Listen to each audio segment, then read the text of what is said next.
How, according to you, is this response from China in any way an assurance? And how, according to you, should India deal with that? Well, let's be clear, first of all, that the concerns that China, my previous colleague just mentioned about China having concerns about India siding with the US and so on, these are in the realm of speculation. India, I think the Indian government is very clear that, we are not taking sides, that we need to do a lot of work with the Chinese. Whereas the point that Mr. Ranade mentioned about the China-Pakistan economic corridor passing through Pakistan-occupied Kashmir through Indian territory, I think that's a tangible, that is a core issue there. That is, you can see it out there that this is happening, and this is nothing speculative. It is actually happening. So there, I think one needs to distinguish between China's concerns and India's concerns. I think that the Chinese side has to get very clear. The other part is, India has worked together with China. India will be joining the Shanghai Cooperation Organization, an organization that has the name of the Chinese city. It is also part of the Asian Infrastructure Investment Bank, which is also part of the One Belt, One Road rubric. Where there are rules, where there are clear terms of engagement, India is willing to be a member. Where India's concerns are respected, that's true.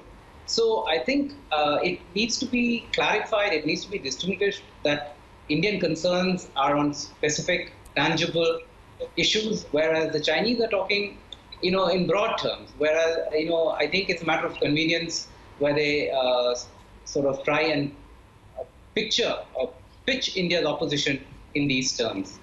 All right, appreciate that point there. Stay with us. Let's also take a listen in to the kind of support, if at all, that India has garnered on this tough stance that India has taken.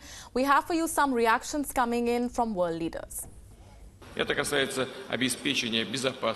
We should show the international community an example of an innovative, constructive equality, respect for national sovereignty, norms of international law, and the unshakable principles of the United Nations.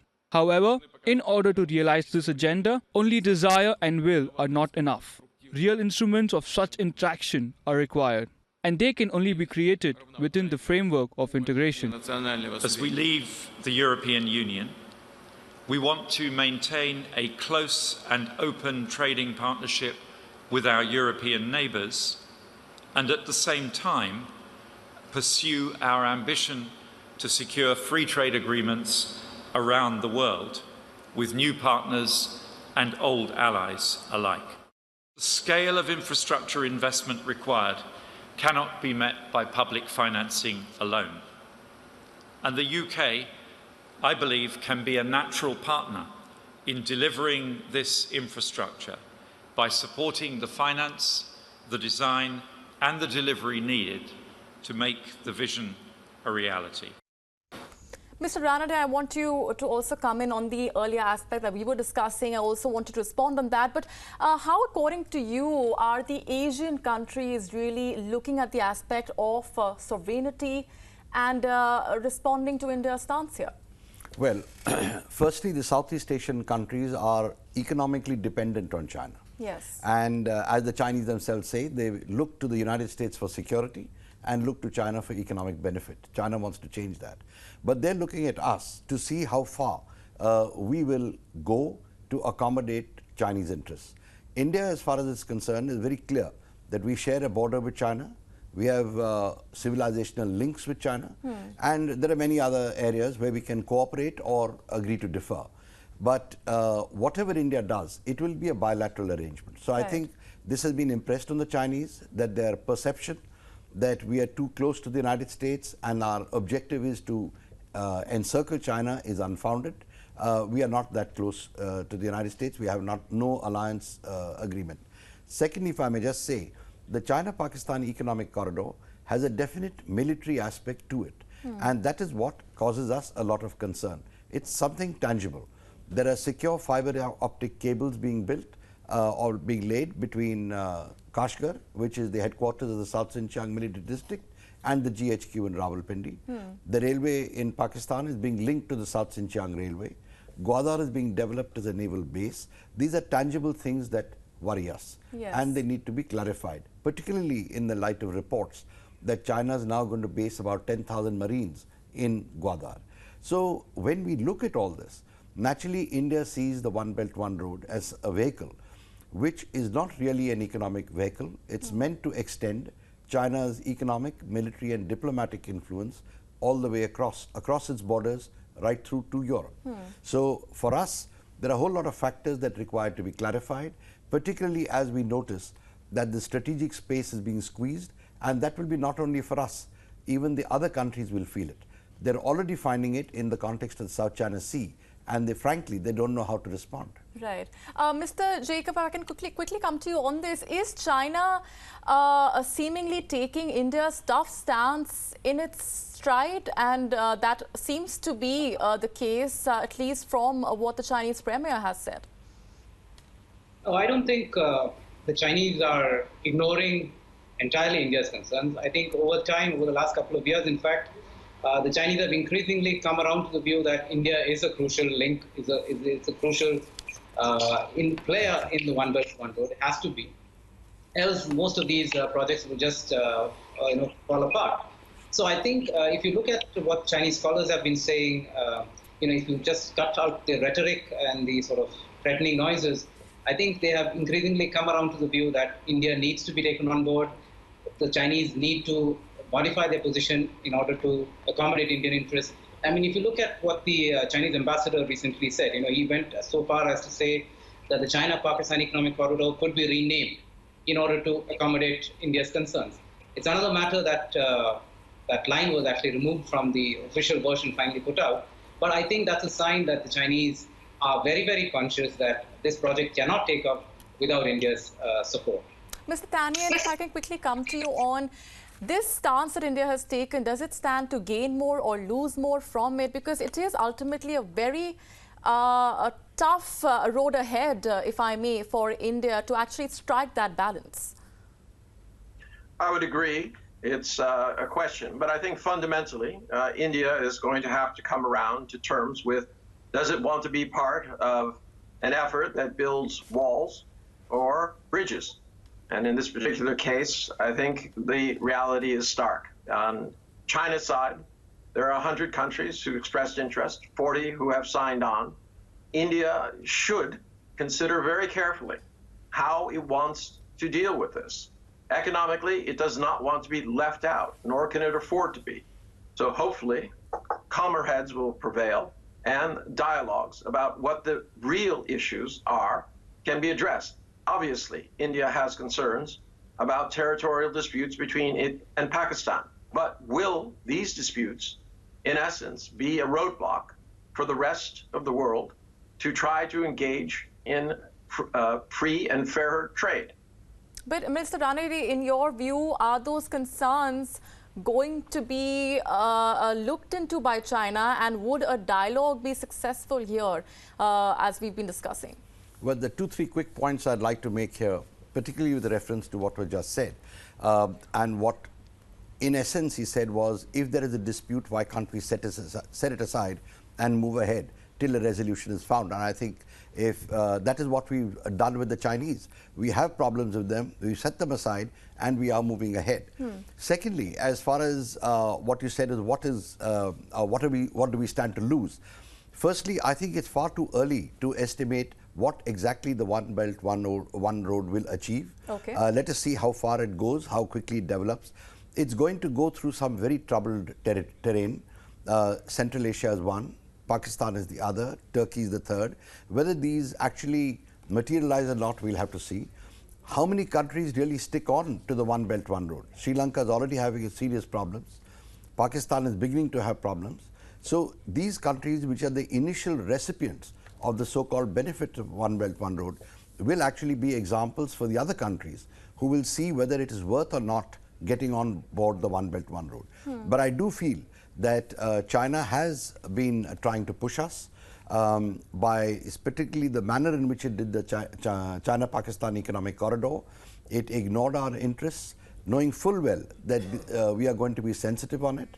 And even now, there is no, if I may say, there's no willingness indicated by China to try and find some kind of middle ground. But I do feel that China will realize in time. Their analysts, their military strategists have pointed out to them that without India's cooperation, the One Belt, One Road will be very, very difficult to pull off. So I think that might get China to start talking to us. Mr. Tanyan, just to take a step back and look at this project overall, according to you, does this provide, as many have been saying, skewed benefits to a particular region? Are you addressing me? Yes, sir.